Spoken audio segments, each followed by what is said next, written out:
జర్నలిస్టుల పక్షాన నిలిచేది Telangana state journalist union అని జయశంకర్ భూపాలపల్లి జిల్లా అధ్యక్షులు సంతోష్, ప్రధాన కార్యదర్శి రవీందర్ అన్నారు.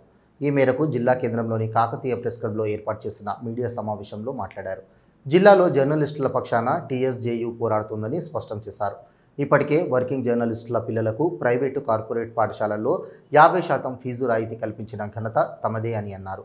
ఈ కార్యక్రమంలో యూనియన్ నేతలు, ఉపాధ్యక్షులు రవీందర్ గౌడ్, ప్రచార కార్యదర్శి సతీష్, సంయుక్త కార్యదర్శి రవి, జగన్ గౌడ్, చంద్రమౌళి, దేవేందర్ తదితరులు పాల్గొన్నారు. జయశంకర్ భూపాలపల్లి జిల్లాలో పనిచేస్తున్న ప్రింట్ అండ్ ఎలక్ట్రానిక్ జర్నలిస్ట్ సోదరులకు నా నమస్కారాలు తెలియజేస్తూ, భూపాలపల్లి జిల్లాలో చాలా ఏళ్ళుగా మన జర్నలిస్టుల సమస్యలపై మన టీఎస్జే తెలంగాణ స్టేట్ జర్నలిస్ట్ యూనియన్ పక్షాన అనేక పోరాటాలు ఉధృతం చేస్తున్నాం, పోరాడుతూనే ఉన్నాం. ఇటీవల కాలంలో జర్నలిస్ట్ పిల్లలకు 50% ఫీజు రియంబర్స్మెంట్ తేవడం జరిగింది.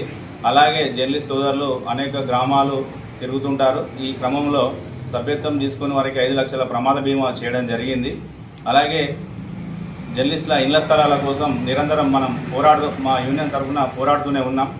రాష్ట్ర నాయకుల పిలుపు మేరకు ప్రతి కార్యక్రమంలో ముందు వరుసలో పనిచేస్తూ అనేక కార్యక్రమాలు చేస్తున్నప్పటికీ ఇక్కడ జిల్లాలో కొన్ని యూనియన్లు మా సభ్యులను ప్రలోభ పెడుతూ వారు ఇది చేస్తామని చెప్తున్నారు.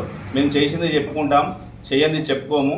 దయచేసి జర్నలిస్ట్ మిత్రులు అందరూ గమనించి, కొన్ని సంఘాలు జర్నలిస్ట్ సోదరులను తప్పుదోవ పట్టిస్తూ ఎవరైతే ప్రలోభాలకు గురి కాకుండా పనిచేసే సంఘాలని గుర్తించాలని కోరుతున్నాను.